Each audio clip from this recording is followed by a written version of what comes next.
अस्सलामुअलैकुम दोस्तों। कल यानी संडे को इंडिया और पाकिस्तान का मैच हुआ और हमेशा की तरह नतीजा आप सब लोगों ने देख लिया। इंडिया और पाकिस्तान का मैच सिर्फ क्रिकेट मैच नहीं होता। इस मैच का ताल्लुक सिर्फ क्रिकेट से नहीं बल्कि दोनों मुल्कों की तारीख और सियासत से भी होता है। इंडिया पाकिस्तान का मैच बदकिस्मती से दुनिया के उन खेलों में से एक है जिसमें मजहब को शामिल कर लिया जाता है। जाहिर सी बात है, इसमें खेलने वालों का कोई रोल नहीं होता, लेकिन देखने वालों का रोल जरूर होता है। इंडिया पाकिस्तान के मैच में भारतीय मुसलमानों पर हमेशा एक इल्जाम लगता रहा है कि ये लोग इंडियंस होकर भी पाकिस्तानी क्रिकेट टीम को सपोर्ट करते हैं, और उसकी इंतहा यह है कि एक ये परसेप्शन बन गया है कि अगर ये मुसलमान है तो पाकिस्तानी क्रिकेट टीम को ही सपोर्ट करता होगा। इस चैप्टर को समझाने के लिए मैं अपनी स्टोरी का सहारा लेता हूँ। 2010-2012 का वो जमाना था जब मैं कलकत्ता के एक बड़े मदरसे में पढ़ रहा था, और उस वक्त इंडिया पाकिस्तान का एक मैच हुआ, और वो मैच देखने के लिए मैं अपने एक दोस्त के साथ क्लब पहुंचा। जो लोग कलकत्ता में रह चुके हैं वो जानते हैं कि कलकत्ता में हर मोहल्ले में करीब एक क्लब होता है जहां सोशल एक्टिविटीज और खास करके स्पोर्ट्स का काफी ज्यादा इंतजाम होता है। तो मैं अपने एक दोस्त के साथ दूर के एक हिंदू क्लब में पहुंचा। हिंदू क्लब जाने की वजह यह थी कि हमारे मदरसे के जो वार्डन थे वो क्रिकेट के दिनों में क्लब्स का दौरा लगाते थे, चेक इन के लिए पहुंच जाते। तो इसीलिए हम लोगों ने दूर प्लस हिंदू क्लब चुना ताकि हमारे वार्डन साहब के पहुंचने का इम्कान जो है कम हो जाए। और जब क्लब में बैठकर हम लोग मैच देखने लगे और जब सहवाग की बैटिंग चल रही थी तो वो जो एक फैंस की फीलिंग होती है कि एक आकाश चोपड़ा कमेंट्री कर रहा होता है और अपना आकाश चोपड़ा अंदर से बोलने लगता है, तो इसी तरह की कैफियत थी। और सहवाग की बैटिंग पे हम दोनों बात कर रहे थे और क्लब में जो गैर मुस्लिम भाई थे वो बड़ी हैरत से देख रहे थे हम लोगों को। उनको लग रहा था कि यार ये तो मौली साहब होकर सहवाग की बैटिंग पे खुश हो रहा है, ये कुर्ता पजामा पहनकर इंडिया को सपोर्ट कर रहा है। तो हाँ भाई, इंडियन सपोर्टर है, स्पेशली धोनी के सपोर्टर हैं। धोनी के मैच की वजह से मुझे मदरसे से टर्मिनेट भी किया जा चुका है। वो टर्मिनेशन लेटर हॉस्टल के दीवार पे चिपका दिया गया था, नहीं तो आपको जरूर देखा था।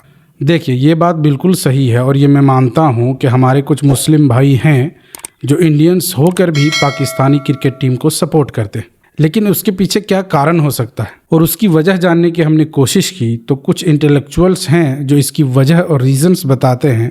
जैसा कि ये कहा जाता है कि कुछ लोग हैं जिनके बाप दादा पाकिस्तान से थे और उसकी बुनियाद पे वो पाकिस्तानी टीम को सपोर्ट करते हैं। जैसे फिलहाल गौतम गंभीर ने कहा था कि उनकी दादी कराची से थी।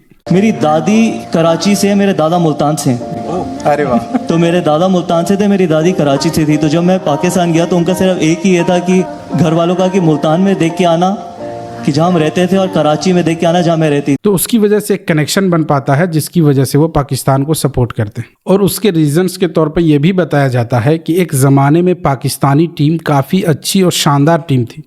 जब शोएब अख्तर, वक़ार यूनुस और वसीम अकरम का ज़माना था तो उसका फ़ैन बेस काफ़ी अच्छा था।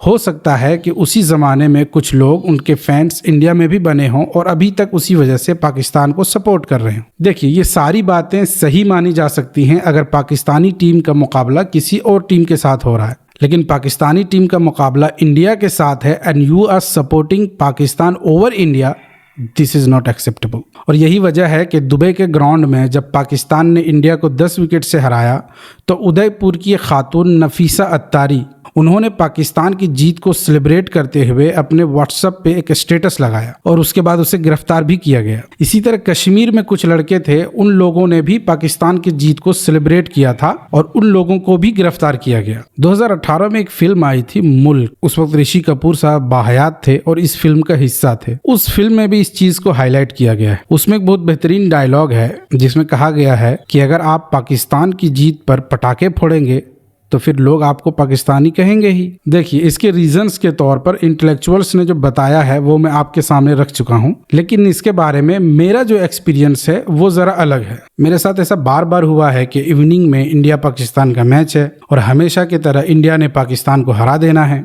उसके बाद नेक्स्ट डे जब हम किसी हिंदू महल्ले से गुजरते थे तो हमारे जो हिंदू भाई होते थे वो हम लोगों को देखकर जुमले कसते थे, ताने मारते थे, और उनके जुमलों से ऐसा लगता था कि इन्होंने पाकिस्तान को नहीं बल्कि मुसलमान को हराया है। और ये इस तरह की जो बुलिंग होती है जिसमें मजहब को शामिल कर लिया जाता है, तो फिर इसके रिएक्शन के तौर पर कुछ लड़के मजहब की कनेक्शन की वजह से पाकिस्तानी टीम को सपोर्ट करने लगते हैं। और इस तरह की बुलिंग की वजह से सिर्फ हम फैंस को नुकसान नहीं होता है। आपको याद होगा कि जब पाकिस्तान ने इंडिया को 10 विकेट से हराया था तो उसके बाद मोहम्मद शामी को कितना टारगेट किया गया था। लोगों ने यहाँ तक कमेंट किया कि ये पाकिस्तानी है जो इंडियन टीम में खेल रहा है। तो एक तरफ ये लोग हैं जो इंडिया पाकिस्तान के मैच में पाकिस्तान को सपोर्ट करते हैं, दिस इज़ नॉट एक्सेप्टेबल। और एक तरफ वो लोग हैं जो हर इंडियन मुस्लिम्स को पाकिस्तानी सपोर्टर समझते हैं, this is also not acceptable. आपको क्या लगता है, इन दोनों में सिर्फ एक के लिए कानून होना चाहिए या फिर दोनों के लिए? और अगर दोनों के लिए तो वो क्या? कमेंट करके ज़रूर बताइएगा। बहुत बहुत शुक्रिया।